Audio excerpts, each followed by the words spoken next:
tell you a bit about the audience today. So we have with us prospective students. We have now joining students who got accepted to Charles this year. And we also have students who study in Charles.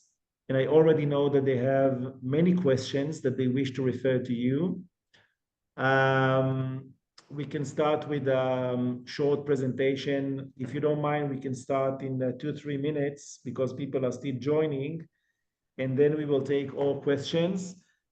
Students, I promise that all questions will be answered. I mean, probably mainly prospective students don't know.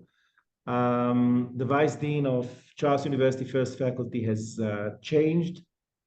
It was Eitan Brisman before, and now it's Professor Michal Bavlik. And the purpose of today's meeting is for you to first listen and then ask all questions you have. I know that you have questions about clinical rotations, about the study program. Will things change and how things will change? So all questions, I hope, will be answered today. And the purpose of the meeting is, of course, for you to have a direct communication with the new Vice Dean. So yes, Professor Bavlik, we are all ears. We are with you. Thank you so much, Moshe. Thank you very much to everyone who has joined on this lovely summer evening. As said, I am a newly appointed Vice Dean of the First Medical Faculty here in Prague. And I'm very proud, very glad, and also thrilled because this is going to be a challenge for myself. But I'm quite sure that together with the team that I'm working with at the Dean's office, at all the departments, theoretical institutes, as well as clinics and other basically facilities of the First Faculty of Medicine, we're able to do it. But first, a little bit about myself. I myself graduated from the First Medical Faculties some 27 years ago. Unfortunately, it's that long. And I was privileged, actually, to find a fantastic, charismatic, and very inspiring PhD tutor who mentored me for another 6 years. It took me, actually, 6 years to complete my PhD studies. But that was also related to my international exposure and collaboration with colleagues from European as well as North American regions. And I was intrigued to the topic of atherosclerosis, lipid metabolism disorders, and in general, cardiovascular prevention. However, nowadays I feel myself to have kind of 3 hats or 3 roles, if you wish, because I'm a keen teacher. I was heavily involved in organization of teaching at the First Medical School, and I served as a deputy of the head of a department and also coordinator of internal medicine studies at the First Faculty of Medicine, also being very much involved with our English for all students. And many of you, perhaps also our current students, might have encountered my lectures and seminars, perhaps even workshops. Not only that, I've got large international experience and exposure. I used to coordinate and organize International Atherosclerosis Research School, which was my key summertime entertainment. It was a week-long course that finally led to graduation of over 350 specialists in their early careers, which I particularly liked. And currently, I am a tutor, and I'm continuing kind of this type of job as a tutor of international IAS Open Medical Institute collaboration, Lipid Week in Salzburg, Austria, and many others. So basically, teaching is my definitely, I would say, lovely part of my triple role. However, I am also a clinician, and even after accepting my Vice Dean's roles, I'm not leaving my clinical duties. And I'm sure that even you students who are currently with us or who are now entering our medical faculty will see me doing my clinical duties, as I frequently accept students for shadowing, even during my clinics and during doing rounds. So I'm fully certified internal medicine specialist, as said, with a focus of cardiovascular prevention.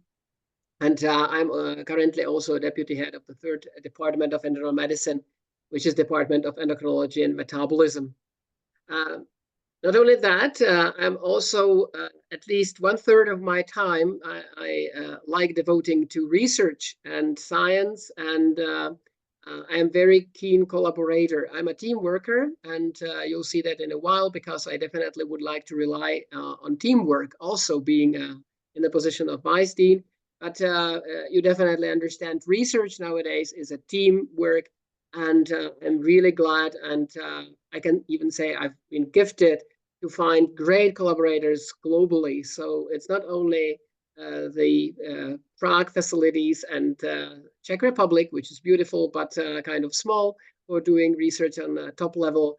But I do collaborate with colleagues from, let's say, France to UK to all East and Central European countries. We've got a large collaborating group in Italy, but I'm glad to have a few most prominent and prestigious facilities collaborating with my research group, also in the US, namely Mayo Clinic, Weill Cornell, and Texas Heart Institute.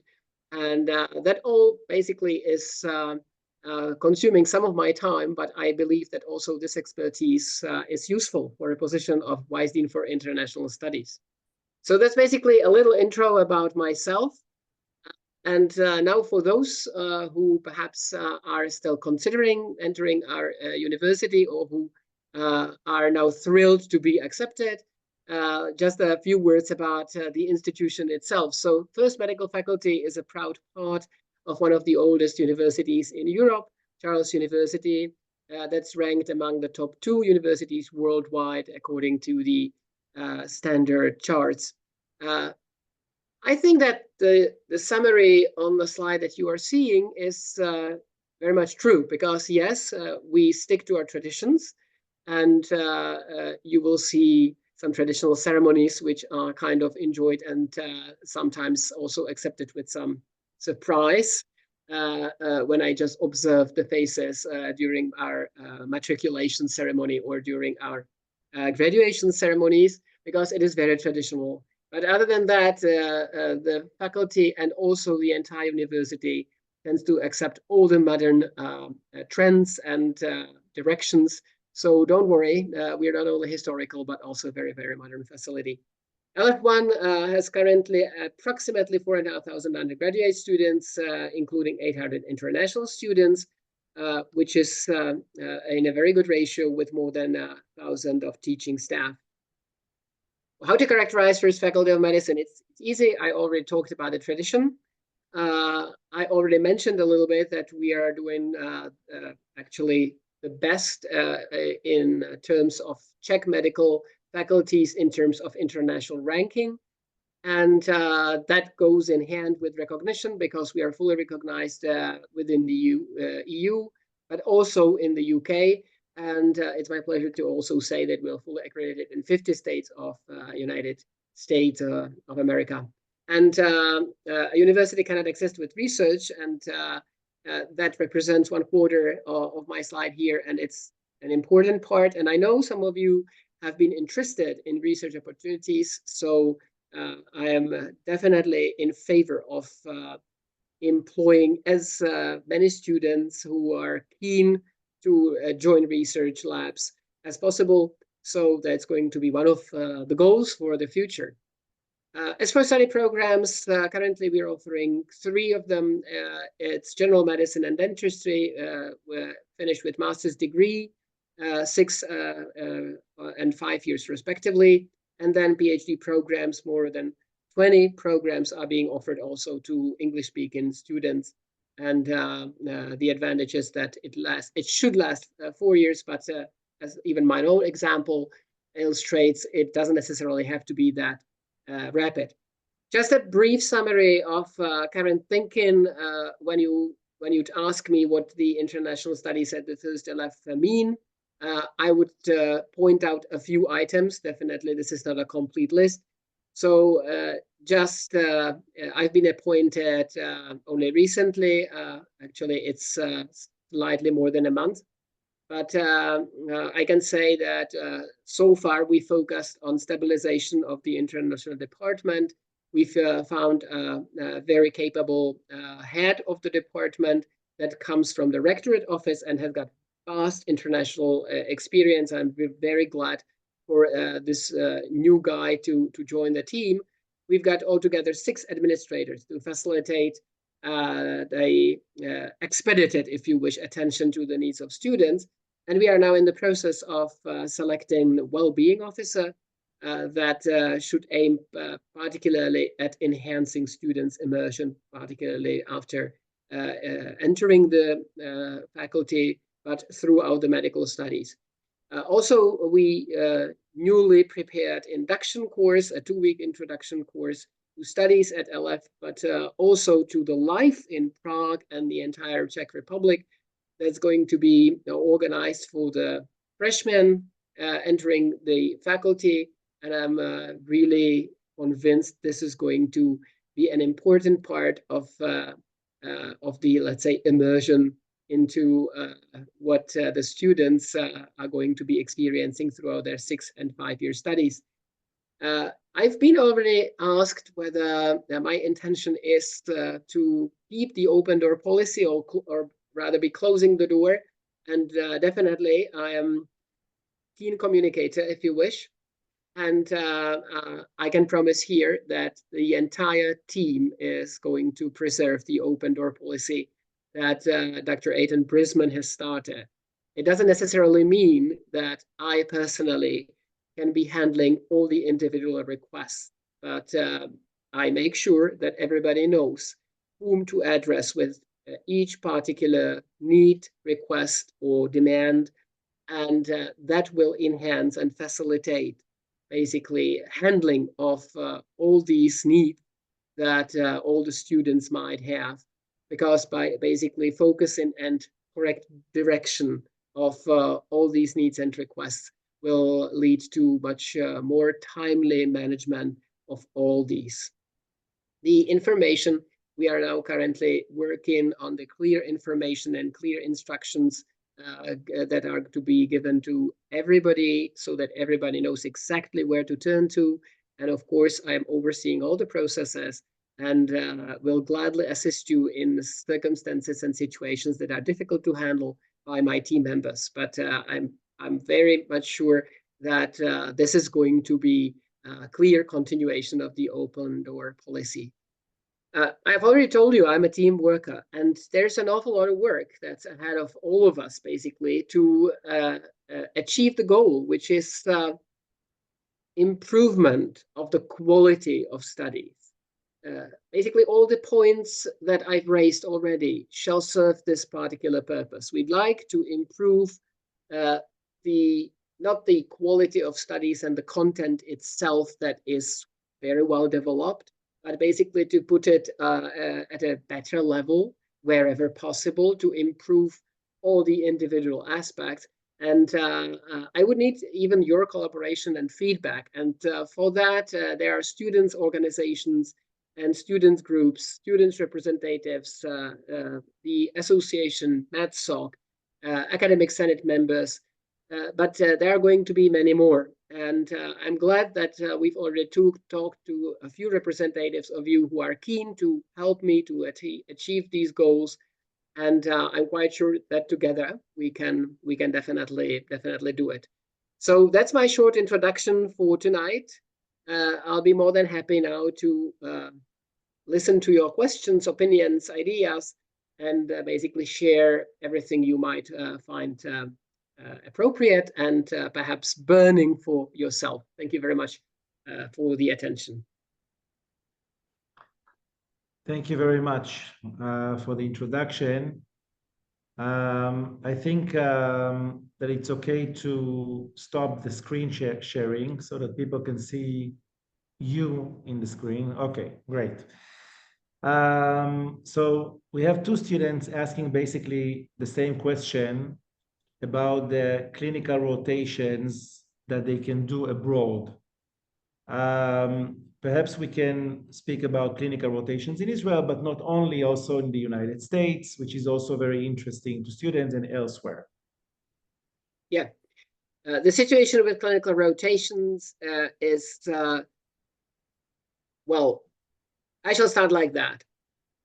I'll make all effort to preserve the rotations and their extent as it used to be in the past years. The question, though, talks about complete 5th and 6th year, and this cannot be guaranteed. It depends on the definition what is complete, because of course credit exams and state exams must still be done in Prague, and we are currently working on a better structure of these clinical rotations abroad, so that we comply fully with the accreditation of our study program. So basically, I can assure you that for the time being, only today, I signed at least 20 approvals of clinical rotations, at least for the part that I am still responsible for, which is endocrinology metabolism, being taught in the 5th year. And I have not given any different instructions that were in place during the last year and the year before. We'll work on, let's say, improved understanding between ourselves, the rectorate office, and the accreditation office, so that everything complies to all the structures. But currently, I can say that nothing is changing, and for the time being, everything goes as it was set in the previous and the academic year before the previous year. Thank you. Right, we have a continuation to the question. If the agreements with Clalit were signed, with Clalit hospitals were signed, and also with the Safa Ofe. Yeah, we are now finalizing. Well, that was a little bit of surprise, but now everything seems to be moving in the right direction, because we are at the final stage of signing the contracts with Edith Wolfson as Asaf Harofek. And we've exchanged a few versions of the contract with Clalit. Now the communication from Clarit's side has slowed down a little bit, but I am pushing very much to conclude these processes and basically sign the contracts as they were discussed and, let's say, finalized by both sides in all the 3 facilities that I'm talking about. So basically, that should enhance the exchange and reduce the need of administrative work and paperwork for particularly the students, but also for the international office. So I hope these are going to be concluded soon to alleviate a little bit the burden of administrative issues that was associated with these rotations. Thank you. We have a student from the 1st year asking, how do you plan to deal in cases, if will happen, of anti-Semitism in the university? Yeah, this is a very serious issue, and I would like to use this opportunity to tell you that I will always support apolitical faculty and apolitical university, particularly at the medical faculty. We are not teaching politics. We are teaching people to be medical doctors and serve human beings, no matter what the religion and race and other factors are. So should there be any signs of, if you wish, politically incorrect behaviors, the faculty is faculty is closely observing any signs and signals of that, and is strongly, let's say, against any expressions of any type of anti-Semitism and vice versa. And basically, my personal aim is to eradicate all these. And definitely, I can promise you that this is not going to be happening at university or faculty premises. Frankly speaking, I cannot guarantee what is happening in the general arena, in the outside world, but the position of Czech citizens and the general public is still very much in favor of, I would say, peaceful solution of all the conflicts. But traditionally, Czech Republic and Czech citizens always used to be very supportive of Israelis. The situation is very difficult, but we're not embarking on any political discussions. And should there ever be any signs of adverse behaviors, we'll strongly support those affected. We do have kind of an ombudsperson appointed to deal with that.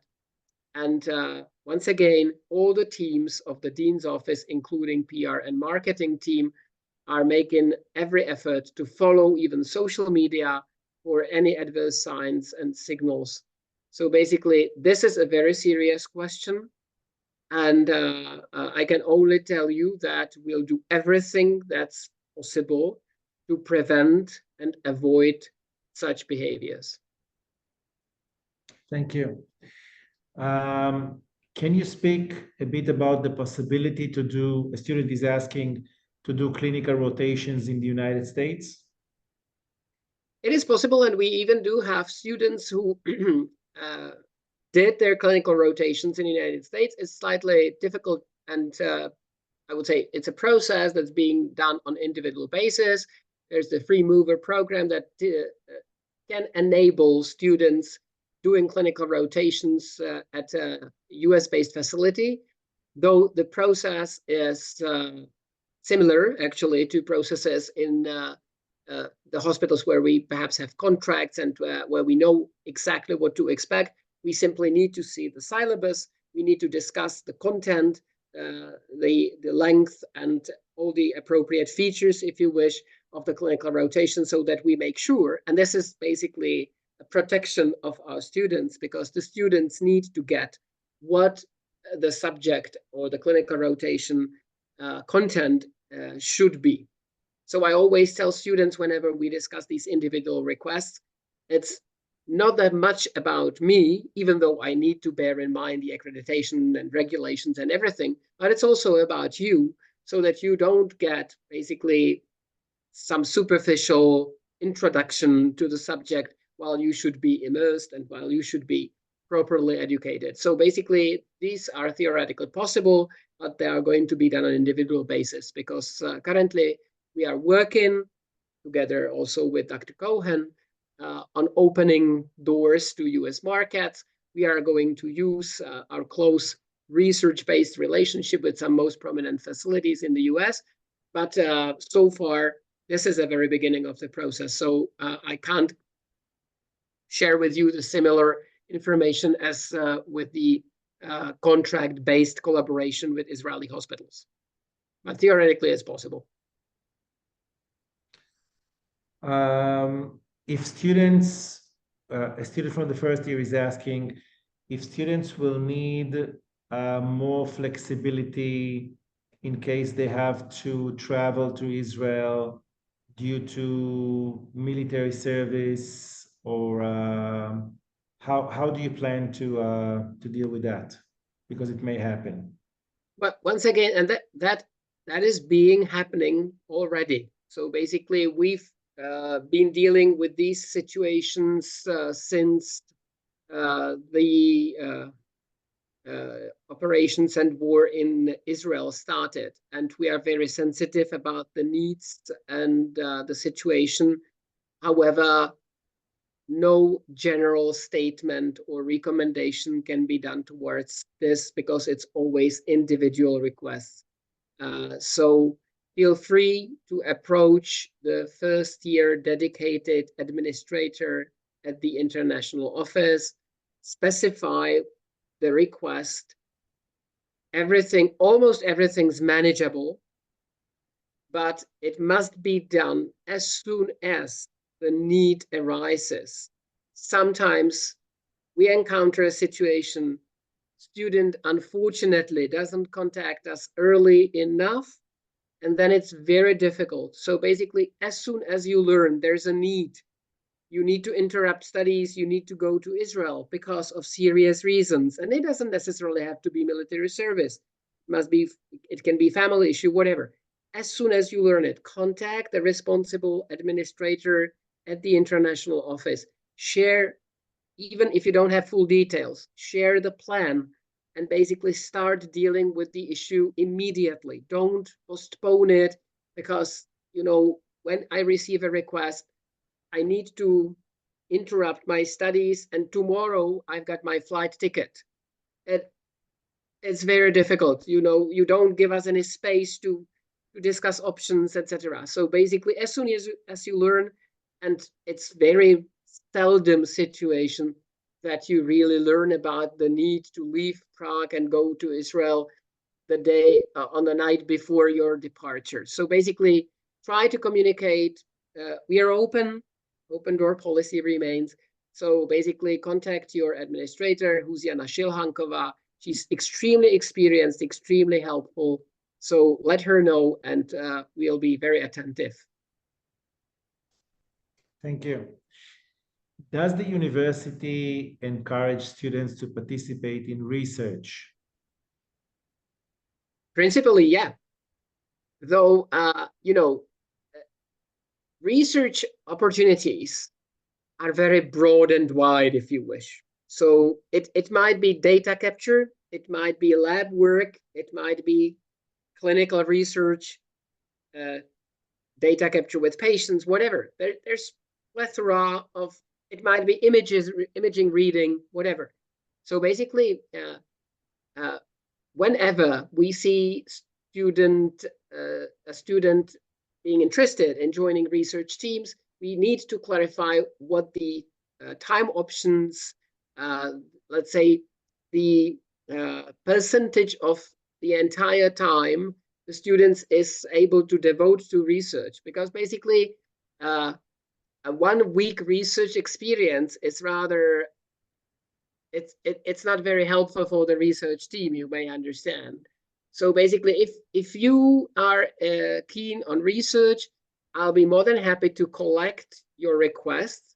Basically, to put it very simply, should you be interested in research, once again, contact the administrative representative for your year in the international office and just say, I would be very much interested in research opportunities. Together with the Vice Dean for Research, Professor Klenner, we shall be consolidating the demand and offer from research facilities affiliated with the first medical faculty, and basically connect and link those from student side interested in joining research teams. So, but before we set up such a transparent system, it'll take us some time because it's a new idea. But research is very important in nowadays medicine. So basically, research experience is very much needed. And I would like to put it once again, kind of a shape, and once again, a structure where you can easily find navigation. I'm interested in research. This is the research opportunity offer. And I decided to be keen on hematology, so I contact Professor Klenner, who's leader of the hematology research group. So that's it. For the time being, the smoothest way is to contact the international office, and they will handle your request, perhaps forwarding it to me, because this is agenda that's only newly established, so we don't have a pathway. Thank you. Will there be scholarship opportunities for students who participate in the university's activities? like teaching, research, and in general scholarships? Yeah. We are now in a process of designing scholarship program, though we'd like to start very simply. So there's going to be a scholarship offered most likely to students who perform very well or even extremely well. On the other hand, and some of you may have experienced that, we have a system to reward students for their extra work for the faculty, being representatives, being tutors, being basically all involved in the multitude of faculty's activities in their spare time. So it's not going to be scholarship because we need to be very careful. I mean, this extra activity payment is not going to be through scholarship. It's rather going to be a stipend. However, yes, this is going to continue. And though, of course, we appreciate volunteers as everywhere, extra work, and particularly, let's say, challenging, demanding, special, you may find different adjectives to that work, is going to be appreciated also financially. But as for the scholarship and the general scholarship, yes, it is a plan. We are going to institute and establish, let's say, the first round of scholarship soon, and the conditions are to be announced in due time. Thank you. Next question is also about academic excellence and its relation to significant scholarship program. Yeah, this is what I already mentioned, and that's now, let's say, the proposal that we are considering and negotiating about. It, of course, doesn't depend on a resolution that I make. It depends also on economical calculations and analyses that are ongoing. But yes, this is a plan for the near future. Thank you. Can you speak more a bit about the open door policy, possibility of students to approach, to ask questions? Well, basically, there's a very good structure on both student side and the dean's office, if you wish, side. So my idea is to establish clear pathways. We have years representatives, we have student guides, we have the dean's office and the administrative team of the international office at the dean's office. So basically, these are channels through which most requests and needs are to be handled. That's the most effective way, because as an example, should you directly ask me all your questions, first of all, I might get overwhelmed, which would be very easy. And second, I don't know answers to all the questions. So anyway, I would be forwarding your messages and questions to the relevant people. So basically, we'd like to create and present to you by the beginning of the next academic year a clear pathway through which to ask all the questions, which ensures that you get your answers in a timely manner and you get your answers in the best, if you wish, quality. Because basically, if everybody asks me questions, then I would need to seek help and basically distribute the questions, and that's not exactly my role. On the other hand, I am in very frequent touch with all the team members. I must say that so far as I had the opportunity to recognize their abilities, they're fantastic. And I'm very sure that also with the help of all the clever and smart people from students' side, I'm quite sure we can handle easily all your requests. And we also would be able to handle your clever ideas how to improve and make the studies even better. So that's the idea. And yes, I'll be regularly meeting students. Definitely, there's going to be open door or also for meeting myself. But basically, to be very straightforward, nobody can be available 24/7, and neither I can do that. Not that I don't like communicating and talking to students, but I've got also other duties, as I've shown you already. But basically, the door is going to remain open and widely open. Thank you. Maybe you already said it, but perhaps not all students got the bottom line. What is your agenda, vision for your Vice Dean's position? Well, so what we really need to ask ourselves is what's the goal of everything that we are basically doing at the first faculty, and the goal is to prepare future doctors for their medical life, and also prepare them for all the barriers and hurdles that they may encounter. So to prepare strong personalities who are great doctors, who have all the knowledge, but also, if you wish, psychological profile that enables them to use the knowledge for the benefit of the patient, which cannot be separated. To do so, we need to insist on the quality and on role playing at our faculty. And my plan for the nearest future is to prepare a thorough analysis of teaching methods,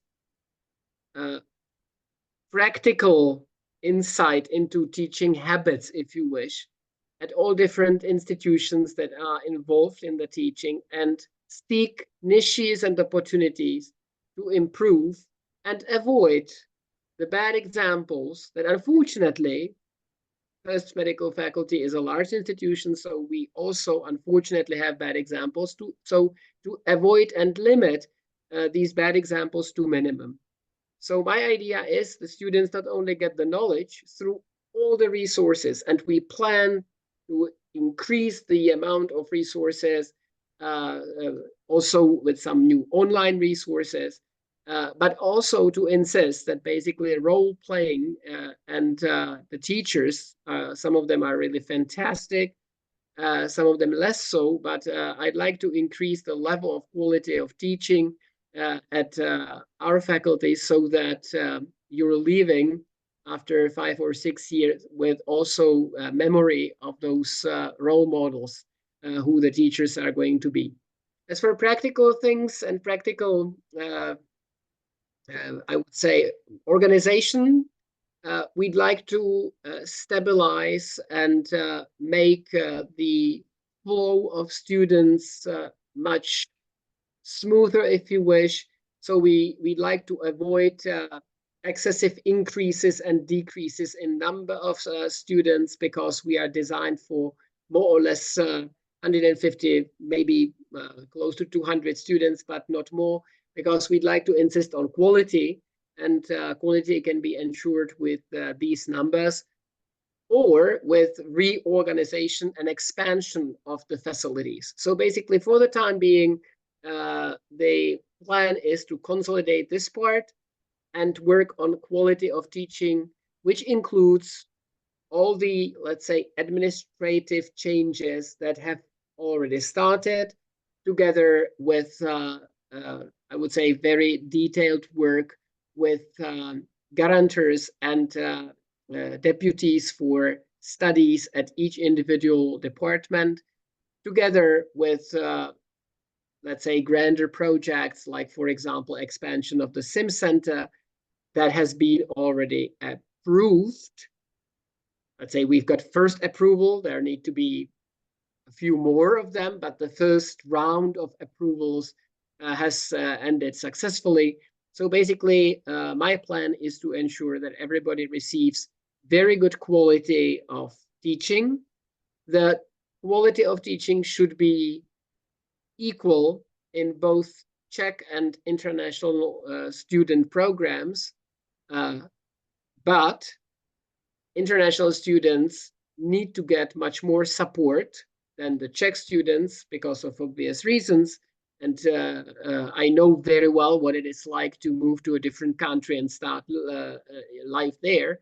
So basically, the support of international students is going to be greater, and that's my, let's say, short-term plan. And I've already showed you how we are reorganizing the international office so that that comes really true. So that's just a very short intro to the vision and short and let's say midterm plans.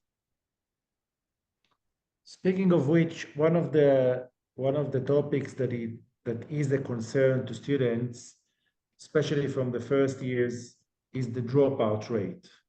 How do you see the dropout rate in the university, and how do you see it in the future? Well, that's obviously not only my plan, but you know that Dr. Brisman used to mention this particular issue every now and then, and it is a real issue. You know that the process of admission and entrance examination was changed entirely. So nowadays, we believe it reflects much better the needs that we need, or that identify the right students for our program so that they can go through it easily and that limit the risk of premature termination of studies. Not only that, I strongly believe that the system of peer support as well as support from the faculty that we are now working on, that should be much stronger than it used to be before, also helps this particular issue. I'm very glad that the first, let's say, fruit of what Dr. Brisman started is already appearing, because the dropout rate of the first and second year students is much less than it was before. And I believe that it's a combination of factors: improved entrance procedure together with some support. So I believe we are going to continue, and you know, it's never the way that we are going to be lowering the bar and lowering the let's say requested amount of information and knowledge students must have at exams. That's no way to go. But basically, we'll provide all support possible so that everybody is successful at exams. And that's, you know, this is not a one pathway leading to this end, but multiple pathways, including maybe more closer collaboration and explanation of the expectations with the relevant institutes and departments of the faculty, so that even the teachers are much more acquainted with the needs and with what the students really expect, and everything else that I already mentioned. So the dropout rate is, the goal is to definitely limit it, but it's already happening right now, and I'm very glad about it. Thank you. Students, do you have more questions? I am totally astonished, you know, so many questions that late in the evening. Fantastic. Questions, concerns, hesitations, things that you want to bring up, things that you want to improve? And actually, Moshe, this is very inspiring session, I must say. So we may continue and perhaps copy such a format, and every now and then do such an open Q&As, you know, with the Vice Dean for students. That's why don't we use your open days that you organized that nicely? Well, thank you very much for the opportunity. Thank you very much. I am really glad. Thank you. There is a question, but I'm not sure I understand it. How do you see the relationship between the teachers and the students? What do you mean? it's a Zoom user, so I don't see who sent the question, but what can you explain the question? Can you elaborate? אפשר להסביר את השאלה?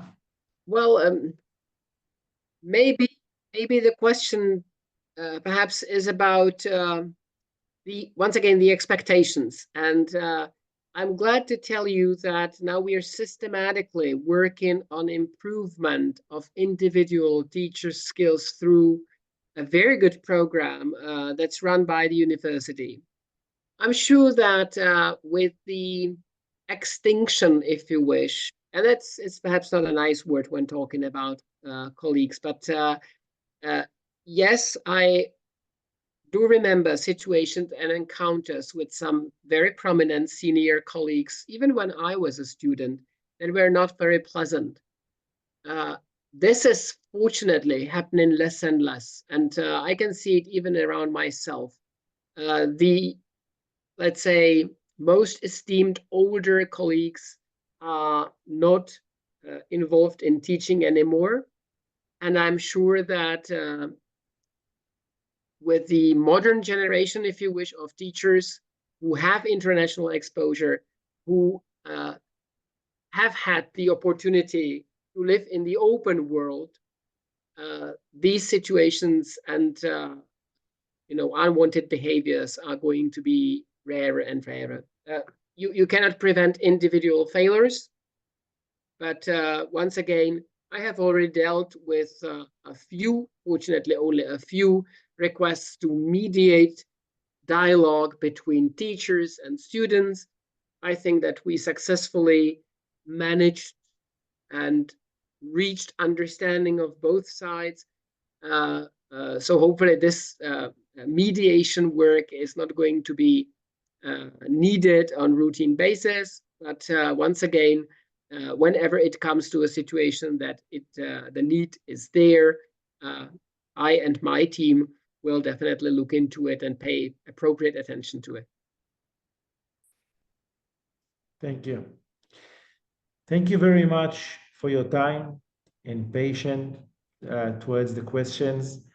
I think that all questions were answered, and I hope and believe that the students are reassured. Thank you. And I'm hoping and I believe that there will be a very good communication with the students. Israeli students in general are very mature and very good, and I know that you know it and believe in them. So I'd like to thank you again and wish you good luck in the Vice Dean's position. And the way I see it, if I may say just one sentence from my point of view, the way I see it, the added value that you're bringing into the Vice Dean's position is that you are, if I may say, a very famous clinician, and being such a clinician, you can inspire the students, and I'm very happy that you are in this position. I wish you good luck and good luck to the students. Thank you very much for this evening. Moshe, thank you very much for the organization. Thanks go also to all the students who ask questions. It's my great joy to see so many interested people, and I'm quite sure together we can really make a difference, and I'll do everything that I can to achieve it. Thank you very much, and have a nice evening too.